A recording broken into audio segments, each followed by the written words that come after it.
Hello Marooners. Today I'm going to do a little review of Maroon 5's past album, V, which came out just last week. Of course, we saw me get it live on camera, so I've had plenty of time to listen to it, and listen to it I have.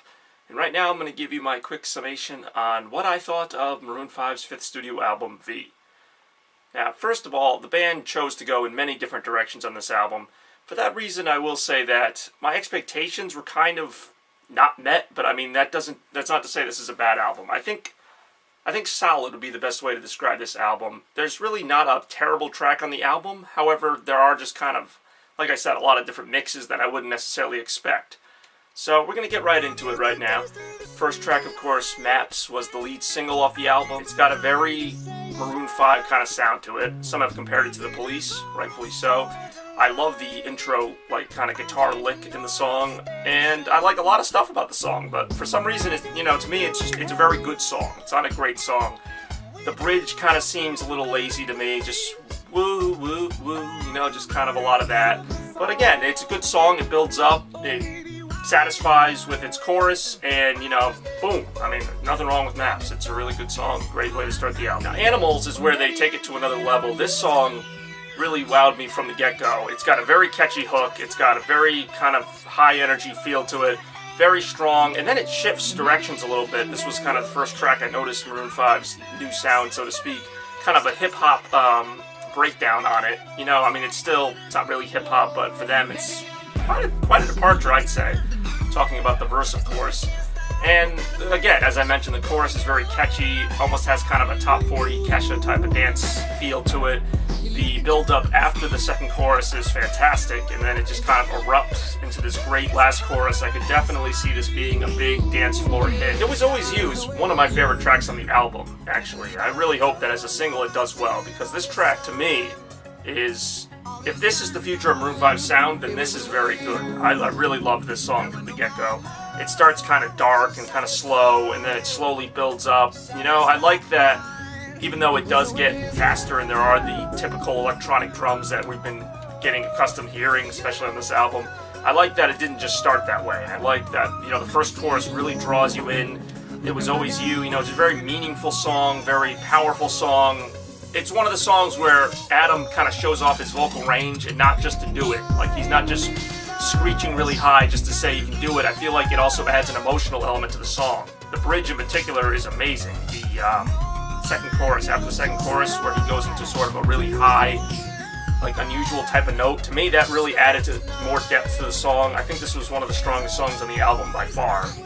It's something they hadn't done before either. I can't say that it reminds me of anything. It just is something different for them. Unkiss Me is where the album started to kind of take form. I mean, at that point, having heard the first 3 tracks, it was kind of like, alright, let's hear the slow stuff now. So this was the first kind of ballad on the album.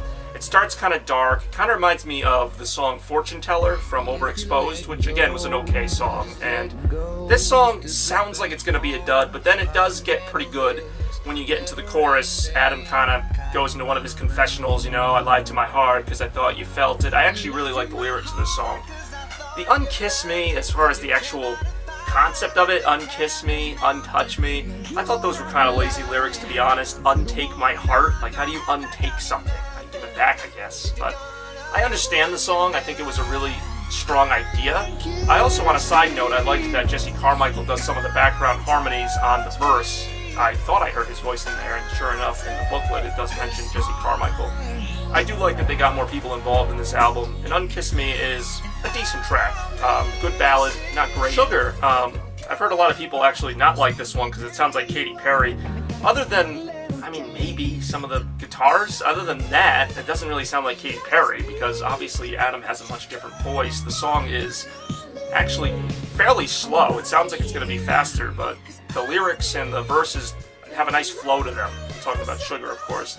The bridge is a little bit kind of haphazard. The bridge is kind of just like, red velvet, whatever. Yeah, a little much. Kind of just too many Sugar metaphors, but the song itself is really good. It picks up nicely. The rhythm on the verses, again, going into the chorus, very nice. There's some unexpected kind of hooks in there. Leaving California, when you talk about expectations, this is one I really expected something different from. That's not to say I didn't like it, but I originally heard this was going to be, the Songs About Jane track, because people have been clamoring for that. So I was picturing something kind of dark, something like Secret from Songs About Jane, something with kind of that trademark Maroon 5, down-to-earth, funk guitars, maybe not many words, but a lot of instrumentals. Instead, it's actually all piano, so that already threw me off. Not that piano's bad, but they do make a subtle reference to Sunday Morning in the first few words of the song. Again, it picks up nicely. It does have a kind of bouncy pop feel to it on its own, even though it's a sad song. Reminds me a lot of the band Fun, which is not a coincidence because Nate Roos was one of the writers on the song. So again, it's a different style from Maroon 5 to the point where I think it was just mislabeled. I don't think it reminds me of Songs About Jane. It's a nice change of pace for the album. It's a nice, it's a better slow song. In Your Pocket, this was, to me, was more of a Songs About Jane moment, or even Hands All Over. This was a fantastic song. This is my favorite song on the album, although it's close between this and a couple other songs. In Your Pocket, to me, not just from a melody point of view, just the content of the song, the idea of the song, to me, is pretty strong. I mean, Maroon 5's had angry breakup songs before. They've had kind of these accusatory, what's going on here type of songs. I mean, It Won't Be Soon Before Long was pretty much all about that. But In Your Pocket, to me, deals with a different issue, and one that, I don't know about you, but I find it's very relevant in contemporary society. So it's all about, show me the phone in your pocket, because kind of in today's society, a lot of the evidence that you can find of your, significant other cheating on you can be on their phones. Basically, show me the phone, let's see who you've been texting, let's see what you've been doing. And to me, that's what made it, that's not the only reason it's strong, it's also just a really awesome song, but it wasn't just your typical breakup song. It was kind of like, show me the phone, what's going on here, let's put it together. I really love Adam's, just kind of goodbye at the end. Just everything about the song really kind of shines. It even has a Maroon 5 moment where he goes into like a really high falsetto on the bridge. I can't really do it justice, so I won't. And again, to me, this was kind of the more back to roots song for me, even though it was, again, a little different. Love. Alright, New Love. Getting into the song kind of threw me off. Again, one of those songs I wasn't expecting. It's not a bad song. It's also not my favorite song. It really, the chorus to me just sounds disjointed. Like, it doesn't sound like it's part of the song. The beginning of the song kind of almost has more of a hip-hop feel to it. And then it goes into like this kind of 80s, like, techno type of feel. The Forgive Me, part where Adam's kind of just trilling at the top of his lungs, Forgive Me.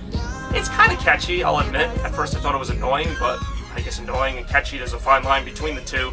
New Love is not a bad song. It builds up. It just doesn't feel like it gets to where, at least I quite wanted it to go. It just seems like it builds up to more of New Love. It just seems like, this is a new love, this is a new love, this is a new love. That's literally part of the chorus. I mean, like, give me more. It was just kind of, the song's kind of vague. It's one of the vaguer songs of the album. It's like, forgive me. Well, for what? It's like, it just kind of, For You is a really strong song, actually. The reason I didn't score it higher, or think of it higher, is because, I don't know, I do feel like it could have gone somewhere else. I actually think in this case, this song had all the elements to be a really great song, and instead it settles for being a good song. It's a reference, some people have referenced it to like 1990s Flashdance type of music. I could sign off on that. I think it is kind of like that, combined with some 80s, maybe even like Prince or something. It's got a very smooth feel to it, Coming Back For You, even from the beginning of the first verse to the chorus where it picks up. But I don't know why, there's just something missing. Probably in that bridge where Adam just goes, yeah, yeah, yeah, yeah, yeah. Again, it was another one of those moments where I'm like, why couldn't they put either different instrumentation or different lyrics in there? It just seemed like a way to move the song along after the second chorus, just for Adam to go, yeah, yeah, yeah, yeah. I mean, it keeps the energy up, but it doesn't raise it. It doesn't really do much to improve the song. Feelings, from the beginning, I knew I was going to love this song. I didn't know how much I was going to love it, but I knew from the beginning it just kind of starts very playfully. And once it ramps up, again, Feelings is the kind of song where I could almost excuse the lyrics not being good because it's just supposed to be a fun song, and it is. And actually, the lyrics are a pleasant surprise. There's just some gratuitous F-bombs in there. Adam really takes off on the chorus, hitting perhaps his highest note ever. It's supposed to be a nod to Moves Like Jagger. I'm not naive to that. I mean, everything about the song reminds me of Moves Like Jagger, from the beat to the guitars to the kind of just crazy techno stuff they do. It actually goes a little bit beyond that. I've heard it compared to Daft Punk or Michael Jackson. I'd say there's some references to both in there. Again, this is a very catchy song. Adam's vocal range is in full effect here. The lyrics are actually pretty decent, even though they didn't have to be, and I don't know, this song just really keeps you hooked from beginning to end. Feelings is definitely a solid track. Has a very abrupt ending, which I like out of Maroon 5 songs. So again, one of my favorites on the album. Fantastic song. I Heart Is Open was a song that I at least had high expectations for, if only because Gwen Stefani is another one of my favorite vocalists, no doubt being my second favorite band. So I didn't know what to expect. I knew it was going to be a ballad. Start strong, get stronger. Again, this almost had more of a songs about Jane or hands all over feel to it. It's, it's not looking to wow you with anything, which is why I think it's good. Which is why I think it's really good, actually. When the chorus explodes, want to hear you say, yeah, yeah. Like, it's very, very natural to me. The song felt very natural, very powerful. Nothing felt like tacked on, Even when the song picks up at the end, it's like, it builds appropriately, and it slows down appropriately. Adam and Gwen really harmonized well. It was great to hear her, on her verse, and even just in the beginning of the song when she comes in and joins him. The whole song, again, was really captivating from beginning to end. Love. Very good song. Starts similar to In Your Pocket, kind of builds up and has this very dramatic moment to it. To me, I just prefer the dark, dramatic Maroon 5 songs. Stuff like No Curtain Call, Wake Up Call, all that good stuff. So Shoot Love is kind of in that vein. It's just a really driving song. Again, the lyrics aren't the best, but they're not the worst. I kind of excuse the lyrics in this one because, again, it's just kind of a fun, up-tempo song. I realize there's nothing fun about being shot, but again, it's like, it just really draws you in. I think it's an underrated song. I think it should have been on the album itself. So Shoot Love is probably in my top 5, actually, for tracks on this album. It, again, shows off Adam's vocal range. Has one of my favorite bridges in the whole album, actually. Just, it kind of elaborates on the song more than just a bunch of yeah, yeah, yeahs. It actually kind of keeps the song moving and, with different lyrics. So, again, this is a pretty good song. Now, when I summarize V, it may sound like I was disappointed by some elements. Maybe I was. But I was also pleasantly surprised by some things. It Was Always You, Feelings, Shoot Love, just various songs kind of pleasantly surprised me. And some of those were even different directions for the band, which was one of the promises of this album. At the same time, it was actually the songs that promised to go back to the roots that disappointed me. I would rather they not go back to the roots if they're just going to kind of throw it out. At this point in Maroon 5's career, they've had so many ballads, so many different types of songs.